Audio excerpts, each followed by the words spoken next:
Salam sejahtera Malaysia, selamat pagi tuan-tuan dan puan-puan yang dihormati sekalian.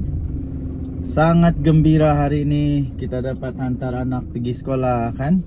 Ini adalah kegembiraan seorang ayah lah apabila masih sihat dan dapat hantar anak pergi sekolah.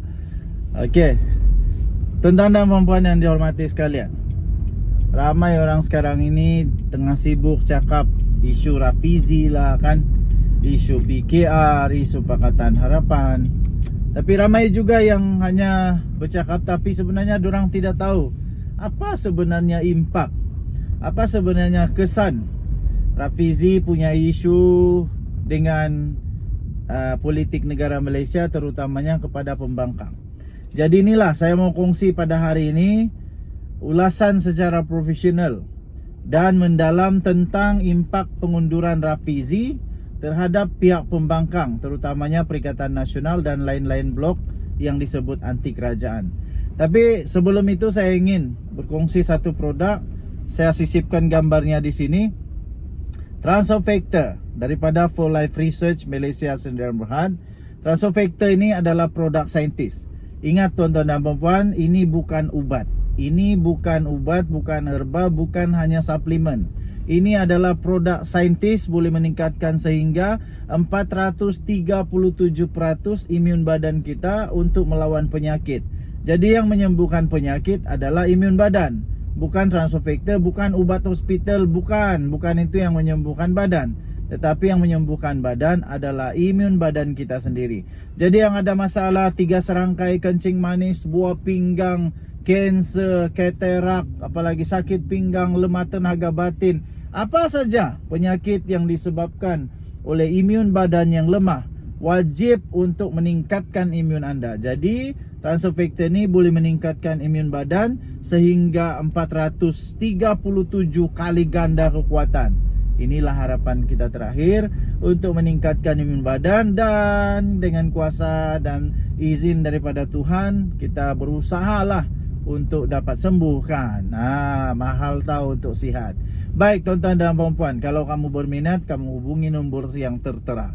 Okey, kita teruskan. Situasi terkini pembangkang. Mari kita lihat dulu apa situasi terkini pembangkang. Sebelum pengunduran Rafizi, kita tahu pembangkang masih sebenarnya belum pulih dari kekalahan PRU 15 yang lalu, dan mereka juga kekurangan naratif alternatif yang kuat. Perikatan Nasional, kalau kita lihat, diorang ni hanya kuat suara dalam isu kos sara hidup saja. Seolah-olah itu sajalah modal mereka untuk berpolitik, kos sara hidup. Tapi lemah dari segi barisan teknokrat dan idea besar. Sebenarnya mereka suka komplain tapi tidak ada penyelesaian. Bila kita tanya apa penyelesaian, mereka tak boleh nak bagi tahu pun apa satu cadangan yang bernas pun tidak ada. Jadi UMNO pula dilihat lemah. Dan sebagian besar pembangkang meletakkan harapan kepada kegagalan dalaman Kerajaan Perpaduan sebagai jalan pintas ke Putrajaya. Tuan-tuan dan puan-puan, nombor 2, kesan segera. Kita tengok rahsia retak reformasi terbongkar akhirnya. Persepsi awam. Nombor 1, munculnya persepsi awam yang baru, bahawa barulah disedari sebenarnya Pakatan Harapan ini tidaklah sekuku mana. Itu persepsi yang pertama yang muncul lah. Pengunduran Rafizi dan Nik Nazmi ini mengesahkan apa yang pembangkang telah lama dakwa, yaitu Kerajaan Perpaduan tidak stabil secara dalaman. Nombor 2, dan seterusnya, ia memberi peluru yang retorik kepada pembangkang untuk menyerang kerajaan. Seperti mereka boleh berkata, jika orang sendiri seperti Rafizi dan Nik Nazmi pun tak percaya kepada Hala Tuju Anwar, bagaimana rakyat nak percaya? Itulah retorik, itulah cerita, itulah yang seolah-olah menjadi peluru bagi mereka untuk menembak-nembak ni kerajaan sekarang. Perikatan Nasional sebenarnya boleh boleh tumpang gelombang anti neokronisme ini. Kalau kita lihat isu Nurul Izzah, keluarga Anwar dan juga dominasi dalam PKR memberi ruang kepada Perikatan Nasional untuk mengangkat naratif. Mereka dah boleh cakap sekarang, mereka dah boleh bagi dialog, kata kerajaan ini bukan reformasi rakyat, tapi ini reformasi untuk keluarga. Boleh dah macam tu. Mereka sudah ada senjata ini. Namun pembangkang perlu bijak. Pembangkang perlu bijak. Jika berlebih-lebihan menyerang pribadi, ia boleh backfire jika Rafizi kembali secara mengejut. Nombor 3, kita lihat ya peluang-peluang strategik untuk Perikatan Nasional dan pembangkang. Kalau kita lihat peluang strategik yang mereka boleh gunakan seperti gunakan keretakan dalam PH sebagai bukti kegagalan gabungan ini. Mereka juga bolehkan ambil peluang ini untuk tawan semula golongan profesional dan teknokrat. Kemudian apalagi yang paling mengejutkan, mereka boleh mengambil peluang ini untuk merekrut Rafizi atau penyokongnya. Wow, ini yang paling mendebarkan ini, yaitu kalau Rafizi tiba-tiba masuk PAS, masuk Perikatan Nasional, masuk Bersatu, memang sungguh mengejutkan dan bahaya bagi Anwar Ibrahim.